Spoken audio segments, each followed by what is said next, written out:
For anyone who doesn't know me, my name is Brian Snow. Actually, my name is Reverend Brian Snow.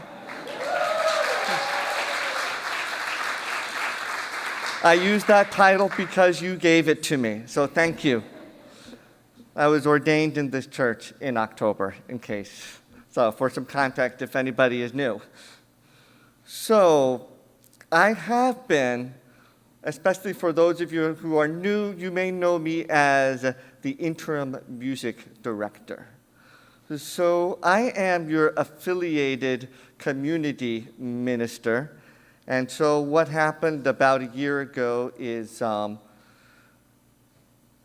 things happened, and then I ended up stepping up to take care of the music because I do have a little bit of a musical background. And so a year later, I am still in this position, but not for long. Thank you, David.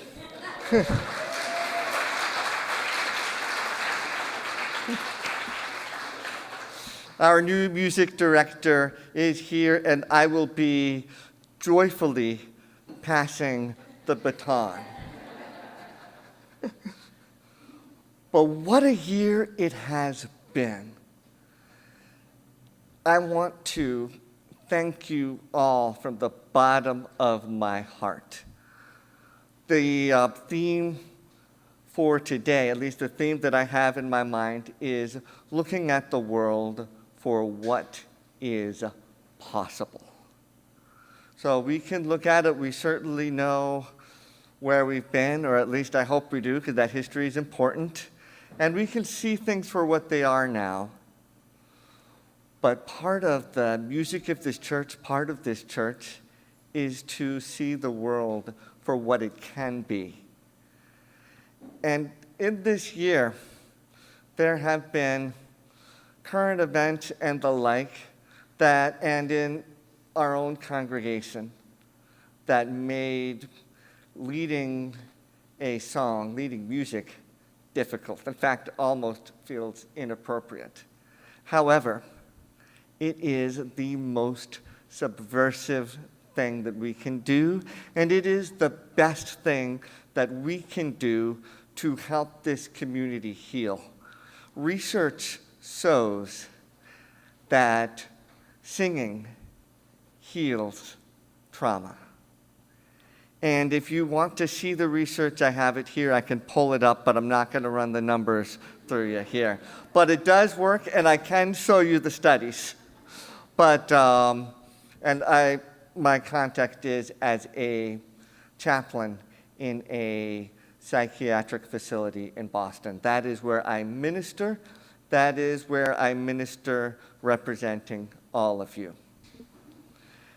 So we have a lot to celebrate in the musical life of this congregation. I remember getting to know this congregation. I moved here when I was 18 years old with my parents. We came here from rural Pennsylvania. So I went from rural Pennsylvania to suburban Boston area. Or at that point, it was still small town sort of Boston area. It's changed a lot. That wasn't just 5 years ago. It was quite a while ago. And one of the things I really admired about New Englanders was they knew a lot. One of my thoughts to myself is, they know things about stuff, and I'm just aspiring to gain a more specific vocabulary. One of the things I appreciated about this congregation in particular was the community gathering and people looking at Unitarian Universalism as perhaps this is not who we are now. This is who we aspire to become. So when we read our covenant, when we read our literature, when we sing our songs, They don't necessarily reflect who we are now. We got some work to do, but they reflect who we aspire to become. And sometimes when we get so caught up, it's easy to get caught up on the news. And of course, there is certainly a lot of trouble to work through. But if we, as Unitarian Universalists, through our music, the practice of our covenantal faith together, we see the world for what it can become. When I was studying to become a UU minister as part of my chaplaincy journey, one of the things that gave me a great deal of hope was the optimism of the human spirit, that we can improve, that we can be better. And also in universalism, that no one is left behind, that salvation is there for all.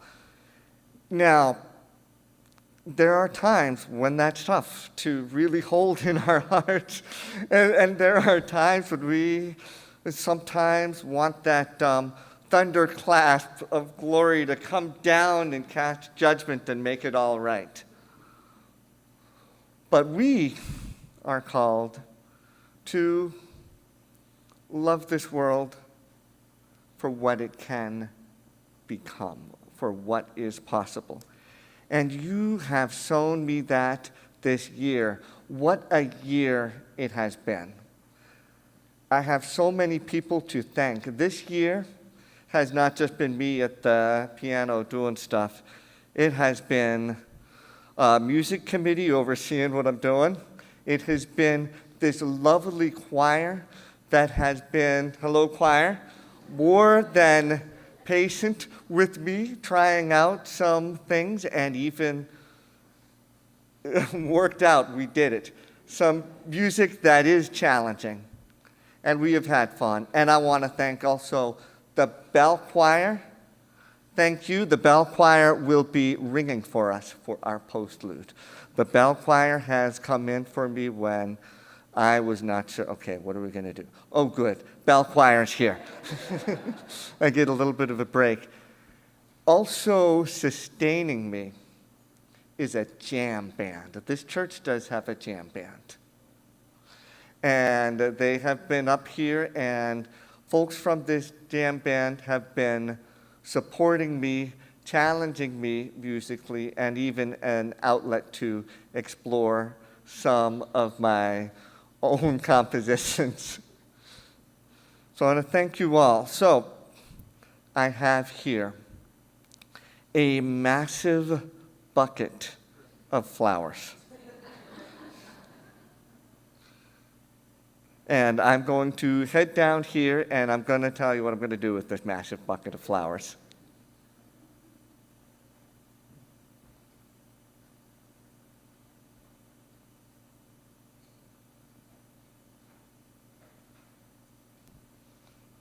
It is tradition in this congregation for the music director to thank all those who have participated and made music this year a success. And you all did.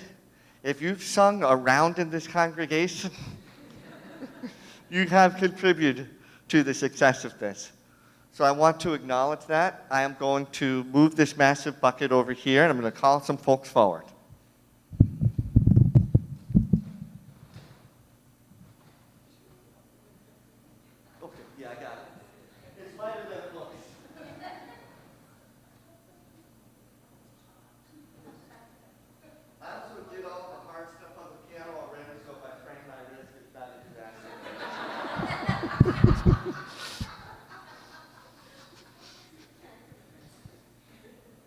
So I'm going to start.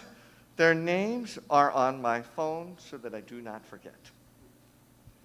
And so I will hand a rose, just as we sung, and a rose in the wintertime. It is not winter, thankfully, but I'm going to acknowledge our music committee first. Okay.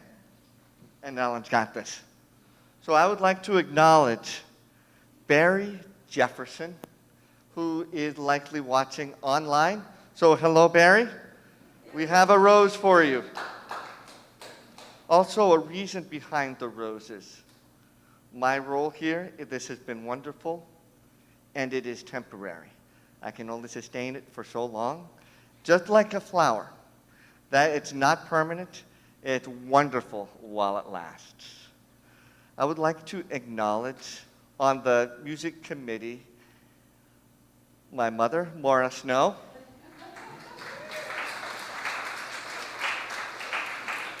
who can now jump back on the music committee one time. I'd like to acknowledge Beth Bonite, who is not here, but we have a rose for you, Beth. I'd like to acknowledge Henry Turbo. Henry has given me a great deal of encouragement, especially in the beginning of this year when I had such realizations like, oh, maybe I'm in Wales when I had it. And I would like to acknowledge also Cindy Gist.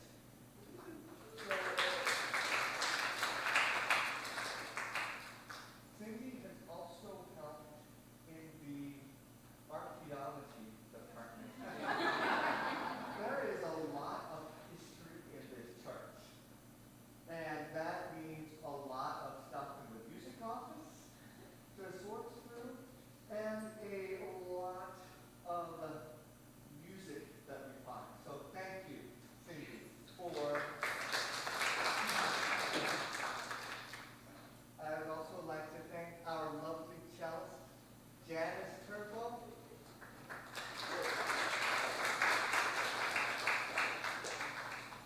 Janice has filled in on the cello reading music that I wrote out by hand. I know it's kind of hard. Write a cello part and to play it and make it more beautiful. And then thankfully, this is actually reading a violin part on the cello. That's hard. You gotta switch cuts around and things like that. I'd like to acknowledge Elaine Mahoney, a member of our choir. And Paul Coffey, who has been a part of our church and a part of bringing David on board.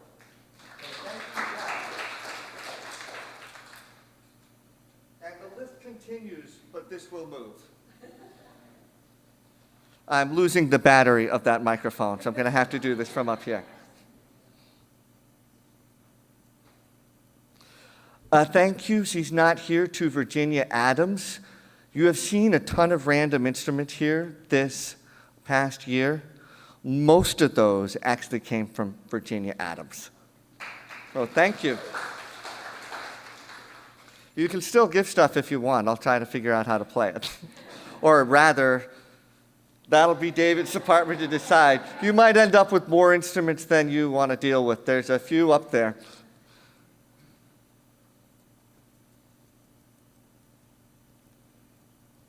I would like to also acknowledge one who has shown some patience with me is Chip Bliss, our bass player.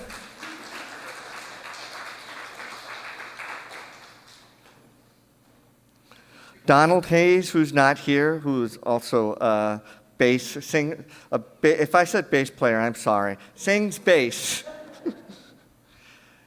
We have also a resident arranger and someone who has at times helped me immensely with this choir, and that is Kim Gist. If you were here last week, the postlude was her arrangement, so thank you. And this stole is a representation of the artwork and genius of our also genius, an alto, Colleen Leary.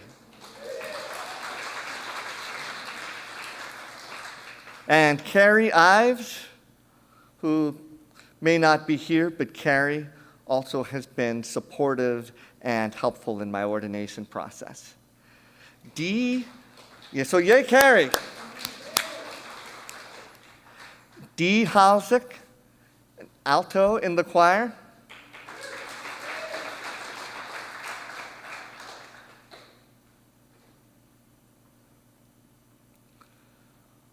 someone taught me how to sing bass, or at least read the bass line when I was growing up, and that was my father, Doug Snow, who sings bass in the choir.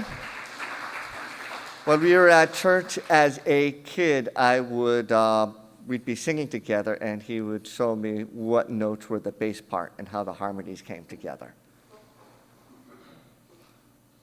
So that's partly why I can sort of pull off the position. Sally Seekings, a occasional tenor and supportive person in life of the music of this congregation. A new alto, Melissa Sloan. Thank you. Joining a choir at certain times could be like running to catch up to a moving train. You should still do it if you want to do it. But so thank you, Melissa, for jumping right on board. Timothy Williams, a tenor who is not with us today. Also someone who had the courage to run and jump on this moving train is Matt Zimmerman. Thank you, Matt.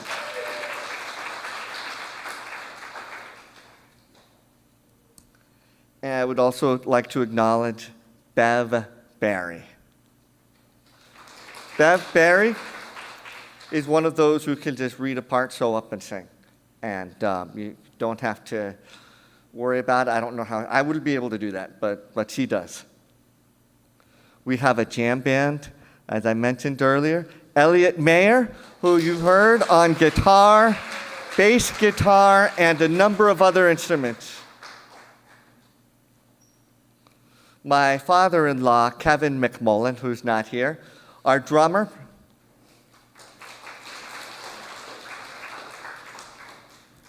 Francis Killam, a song leader, someone who took over coordinating a lot for the jam band because I'm very busy.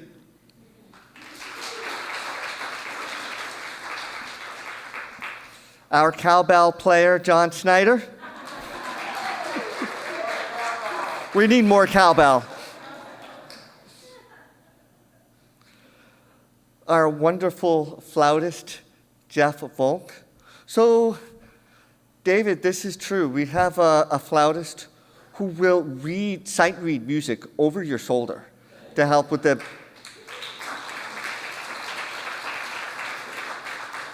So well, in fact, that you don't have to worry about the melody. You can just play random chords as long as your rhythm is right. So make it work.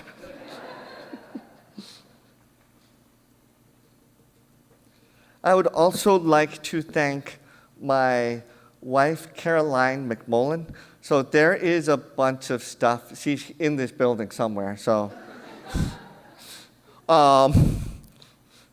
There's a ton of stuff that I used to usually do that I don't do. In fact, I don't even remember what I used to usually do around the house. And so she's picked up a lot of slack for me, not just like life, but just in the many community things we do together. She's picked up. And so many of you know her as a community activist, but I want to thank her for her encouragement of me and for making sure I got here this morning, because that almost didn't happen.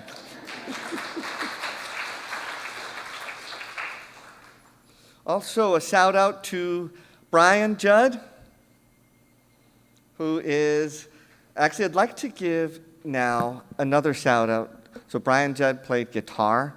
We also were blessed with a guest frequently here who is Zach Scott, who played guitar and sang for us. So go Zach. And yes, we have a children's choir.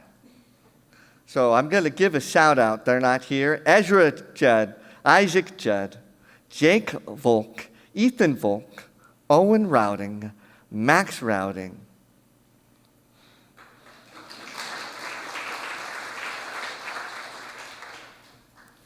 Also present with us, we have a fantastic bell choir who you're going to hear from.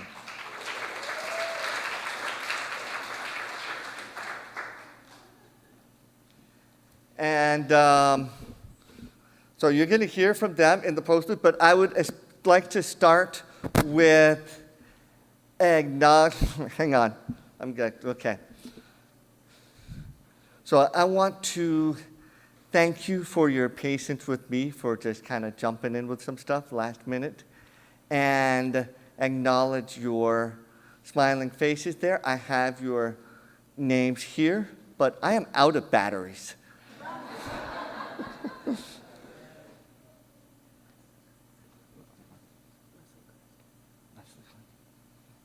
I'd also like to acknowledge a soloist who has sung in our talent show a beautiful rendition of When You Wish Upon a Star.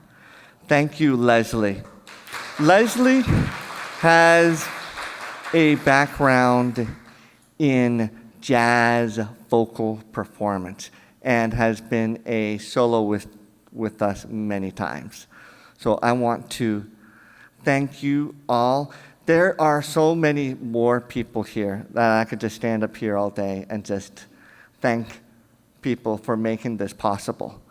What you have done is you have shown this community what is possible. So thank you. We'll continue to do that. And now I would like to invite our new music director, David. Come on up, David.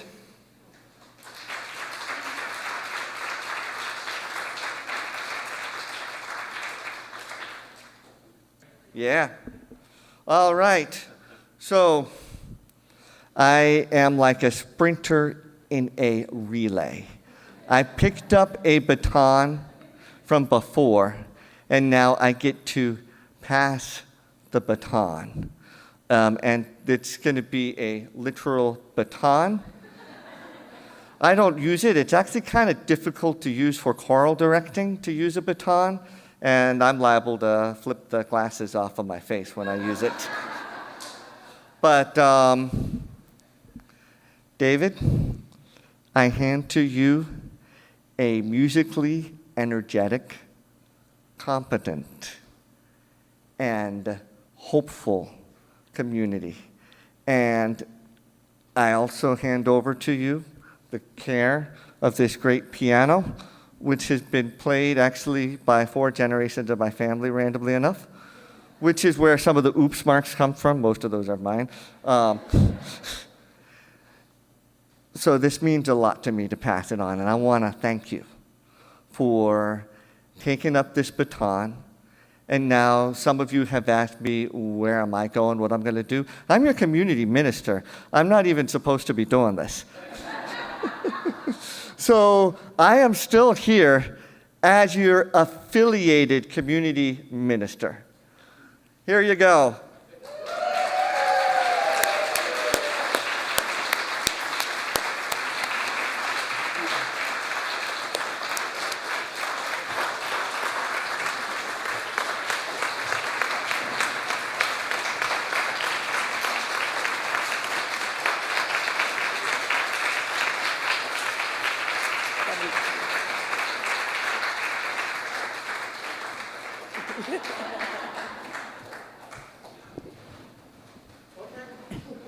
If you thought that you were going to get away, no thank you. We have a big thank you card for you that I invite others to sign. If you haven't yet, we'll bring it downstairs. And we have a gift for you from all of us, I think. A grateful community. I hope you enjoy it. The book, by the way, is a book of poems about taking a breath. Oh, good. I don't know if the choir, you want to represent the choir and just say something, Colleen? That means something funny. So I'm an alto, so we misbehave. So what you don't know is he had to put up with us in the back row heckling a lot. So I grew up in a congregation where people got communion and then left, and they didn't bother to hear the music at the end. And when we were without a music director, I was bereft. Thank you for stepping up and keeping the soul in this church. And for the rest of you, when you look at the bell choir, look at their shirts. There's something important about their shirts today. Thank you, Brian.